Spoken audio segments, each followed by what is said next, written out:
नमस्कार दोस्तों, कहानी क्राइम चैनल पर आपका स्वागत है। दोस्तों, आज की हमारी जो क्राइम की कहानी है वो है नरसिंहपुर मध्य प्रदेश से। तो चलिए दोस्तों, शुरू करते हैं क्राइम की इस सच्ची कहानी को। 22 अप्रैल 2021 की शाम लगभग 5 बजे की बात है। मध्य प्रदेश के जिला नरसिंहपुर शहर के कोतवाली के टीआई उमेश दुबे को सूचना मिली कि नरसिंहपुर करेली रेल मार्ग पर स्थित टट्टा पुल के पास रेल पटरियों पर एक आदमी की लाश पड़ी है।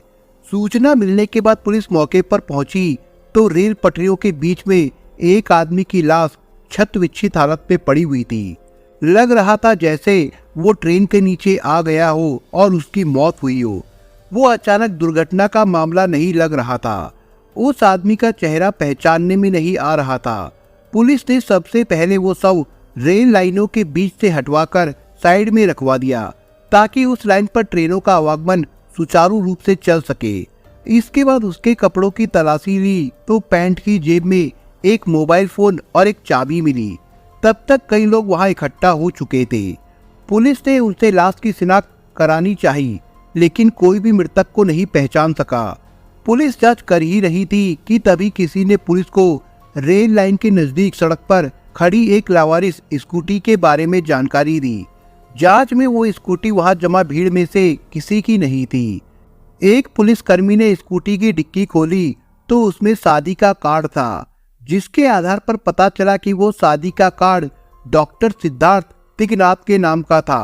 कोतवाली पुलिस ने लाश का पंचनामा तैयार करके पोस्टमार्टम के लिए वो जिला अस्पताल भिजवा दिया। इसके बाद धारा 174 के तहत मामला दर्ज कर लिया। सिद्धार्थ तिगनाथ कोई मामूली इंसान नहीं थे, वे शहर के एक जाने माने डॉक्टर थे।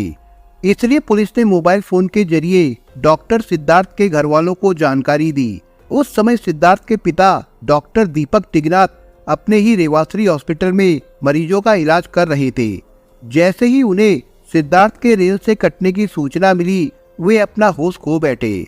आनन फानन में अस्पताल का स्टाफ डॉक्टर दीपक और घर वालों को लेकर जिला अस्पताल पहुंच गया। अस्पताल में सिद्धार्थ का शव देखकर घर वालों का रो रो कर बुरा हाल हो रहा था। सिद्धार्थ की पत्नी अपने 5 साल के बेटे को सीने से चिपकाए बिलख रही थी। घर वालों को ये समझ नहीं आ रहा था कि आखिरकार सिद्धार्थ ने इस तरह का आत्मघाती कदम क्यों उठा लिया। डॉक्टर सिद्धार्थ तिगनाथ नगर के प्रतिष्ठित कांग्रेसी नेता एवं पेशे से दंत चिकित्सक थे। सोशल मीडिया पर यह खबर पूरे जिले में जब वायरल हुई तो किसी को यकीन ही नहीं हुआ कि एक हाई प्रोफाइल डॉक्टर फैमिली का सदस्य ऐसा कदम कैसे उठा सकता है। लॉकडाउन के बावजूद देखते ही देखते जिला अस्पताल में डॉक्टर तिगनाथ के रिश्तेदार और उनके प्रशंसकों की भीड़ जमा होने लगी। सिद्धार्थ की इकलौती बहन गार्गी रीवा में थी। दूसरे दिन जब वो नरसिंहपुर पहुंची तो पोस्टमार्टम के बाद सिद्धार्थ का अंतिम संस्कार किया गया। जब 5 साल के बेटे ने डॉक्टर सिद्धार्थ की चिता को मुख अग्नि दी तो वहां उपस्थित घर वाले एवं अन्य लोगों की आंखों से आंसुओं की झड़ी लग गई थी। प्रारंभिक जांच में पुलिस ने डॉक्टर सिद्धार्थ तिगनाथ के कुछ मित्र और परिजनों के बयान दर्ज किए। मामले की तहकीकात के लिए पुलिस ने सिद्धार्थ के पिता डॉक्टर दीपक तिगनाथ, मां ज्योति, पत्नी नेहा के अलावा नरसिंहपुर के सुरेश नेमा, शेख रियाज, प्रसन्न तिगनाथ, घनश्याम पटेल, कुंजीलाल गोविंद पटेल के बयान दर्ज किए। इसके बाद पुलिस टीम ने रेलवे स्टेशन नरसिंहपुर के स्टाफ के बयान दर्ज किए। इससे पता चला कि डॉक्टर सिद्धार्थ ने ट्रेन से कटकर अपनी जीवन लीला समाप्त की थी। रेलवे स्टाफ ने पुलिस को बताया कि ट्रेन के ड्राइवर के हॉर्न बजाने के बाद भी सिद्धार्थ रेल पटरियों से दूर नहीं हुए थे। मध्य प्रदेश के नरसिंहपुर मुख्यालय में रेवाश्री हॉस्पिटल एक बड़ा प्राइवेट हॉस्पिटल है, जिसके डायरेक्टर डॉक्टर दीपक तिगनाथ है। मेडिसिन में एमडी डिग्रीधारी कार्डियोलॉजिस्ट डॉक्टर दीपक तिगनाथ पिछले 4 दशकों से पूरे जिले में अपनी चिकित्सा सेवाएं दे रहे हैं। डॉक्टर दीपक तिगनाथ के परिवार में एक बेटा सिद्धार्थ और एक बेटी गार्गी है। गार्गी की रीवा के रहने वाले अजय शुक्ला से शादी हो चुकी है। डॉक्टर दीपक तिगनाथ का बेटा सिद्धार्थ दंत चिकित्सक के रूप में रेवाश्री हॉस्पिटल में ही अपने पिता की तरह लोगों का इलाज करते थे। परिवार में डॉक्टर सिद्धार्थ की पत्नी नेहा और उनका 5 साल का एक बेटा है। सिद्धार्थ की शुरुआती शिक्षा रीवा के सैनिक स्कूल में हुई। उनके दादाजी गणित के शिक्षक थे, इसलिए गणित उनका पसंदीदा सब्जेक्ट था।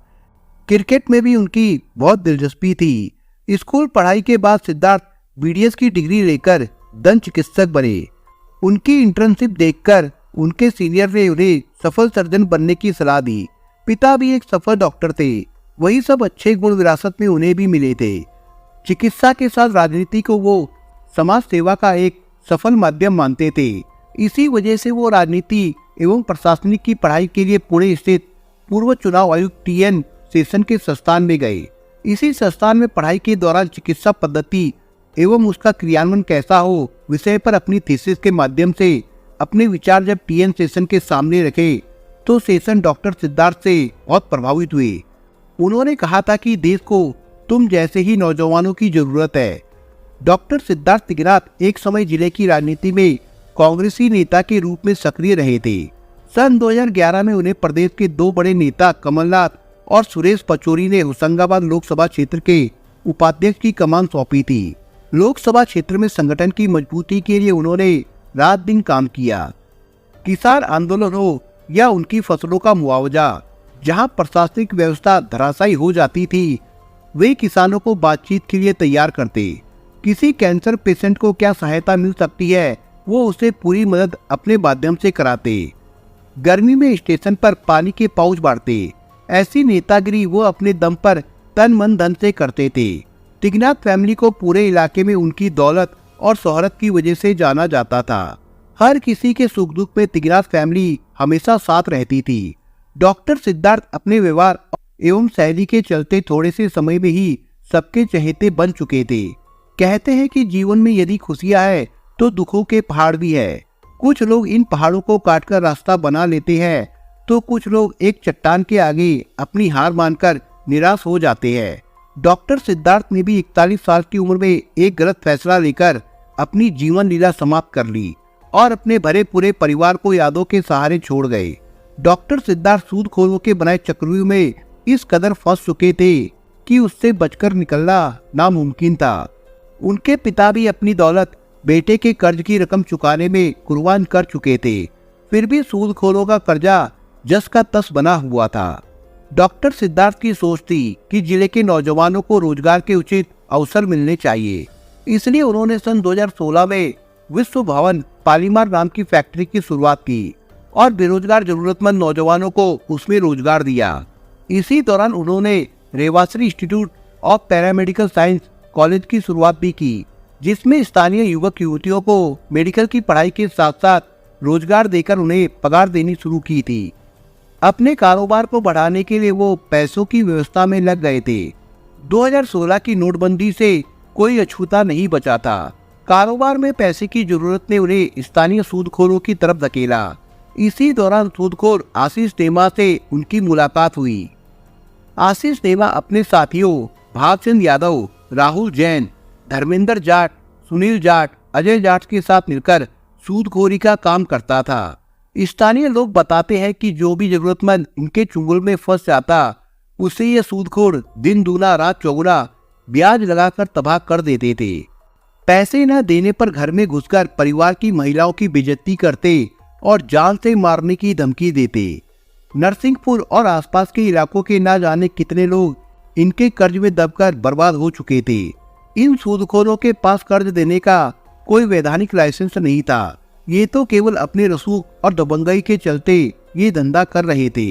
इन सब बातों से अनजान डॉक्टर सिद्धार्थ अपने व्यवसाय को बढ़ावा देने के लिए इन सूदखोरों से कर्ज लेने लगे। वे मानते थे कि बैंक से सस्ता लोन मिला है, चुक जाएगा, लेकिन वे भूल कर बैठे कि वे उन ठगों के गिरोह की गिरफ्त में आ गए हैं, जहां कितने ही हाथ पैर मारो दलदल में फंसते जाना है। सूदखोरों को तो एक दुधारू गाय हाथ आ गई थी। सूदखोरों ने शुरुआत में उन्हें 1.5% के ब्याज पर कर्जा दिया।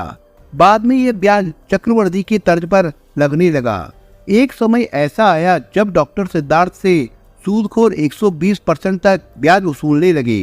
कुछ अवसरों पर तो पेनल्टी की राशि 1 लाख रुपए प्रतिदिन तक हो गई थी। सिद्धार्थ को सूदखोरों के चंगुल से बचाने के लिए पूरा परिवार मजबूती के साथ खड़ा तो हुआ, लेकिन भ्रष्ट सिस्टम के आगे उनकी एक ना चली। एक संभ्रांत परिवार का चिराग डॉक्टर सिद्धार्थ सूदखोरों के चंगुल में ऐसे फंसे कि उनके पास दुनिया छोड़ने के अलावा कोई और विकल्प नहीं बचा था।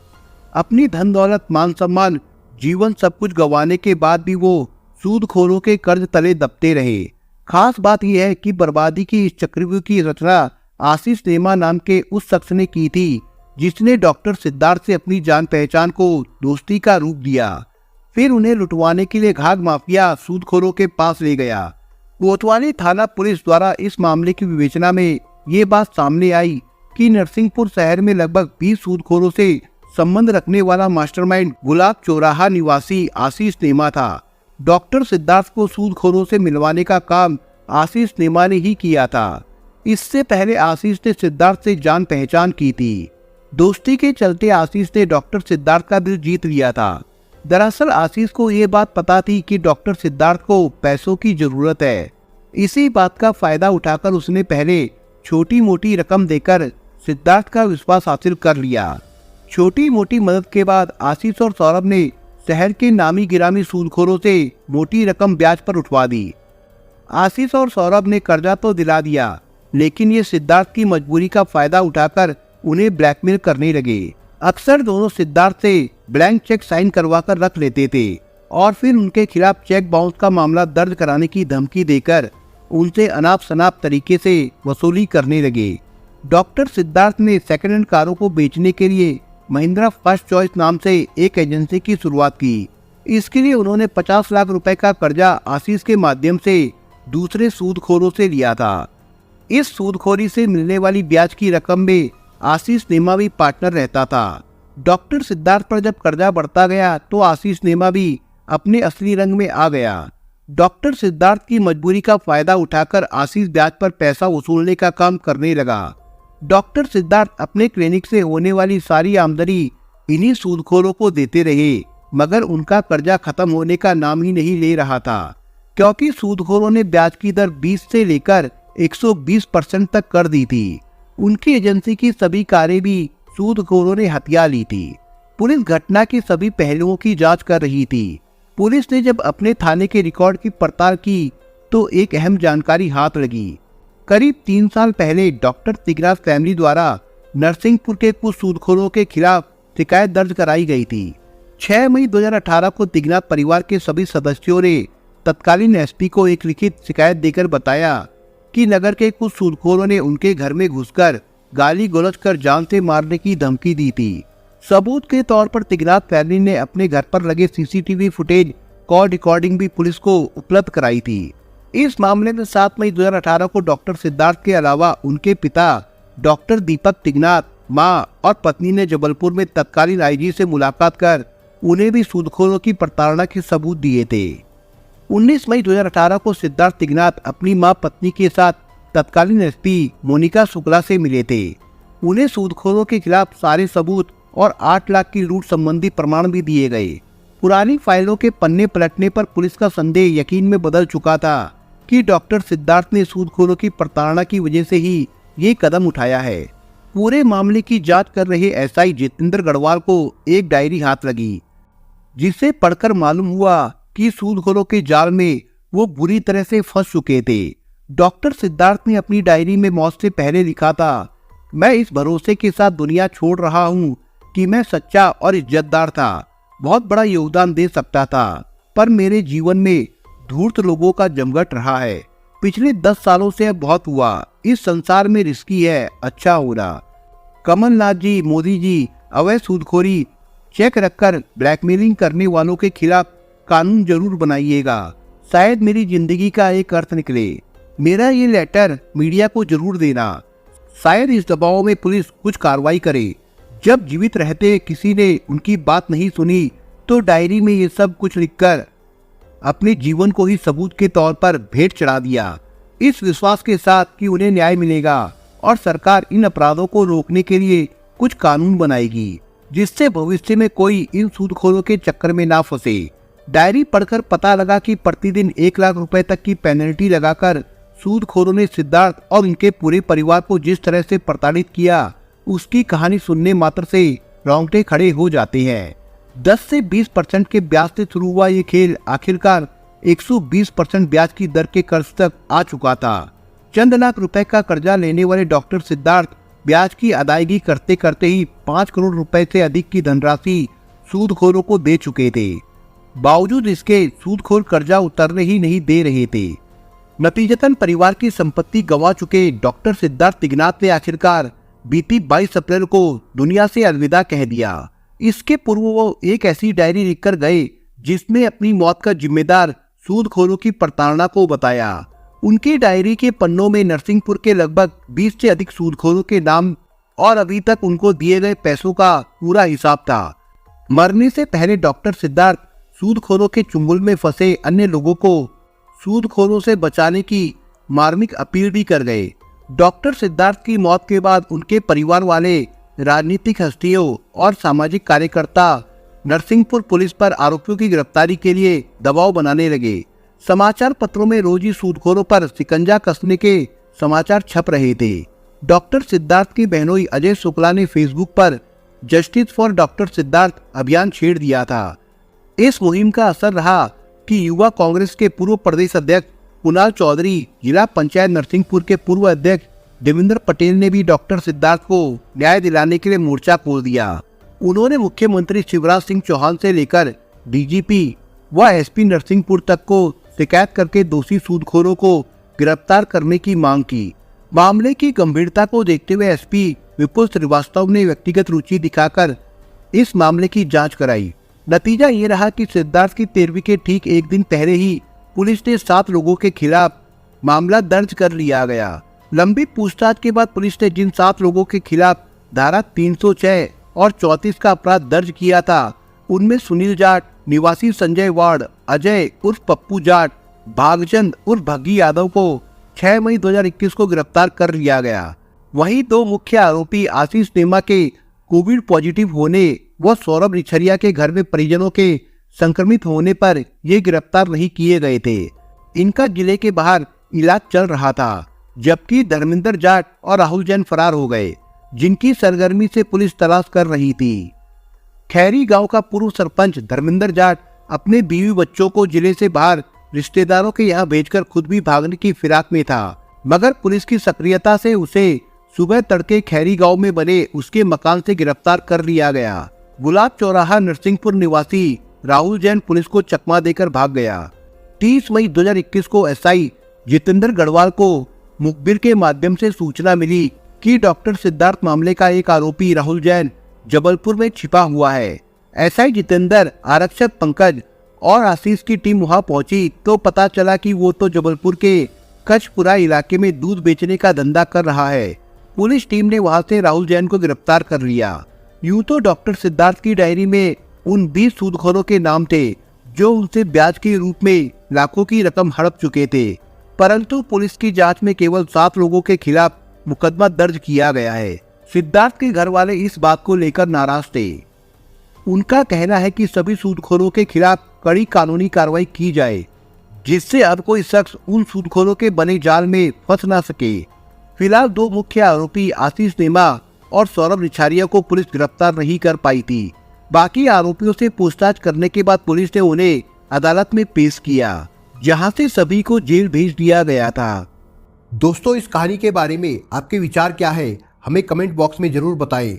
और दोस्तों, अगर आपको हमारा काम पसंद आया हो तो वीडियो को लाइक शेयर जरूर करिए। और अगर आपने अभी तक चैनल को सब्सक्राइब नहीं किया हो तो जाने से पहले चैनल को सब्सक्राइब जरूर करिए। दोस्तों, धन्यवाद।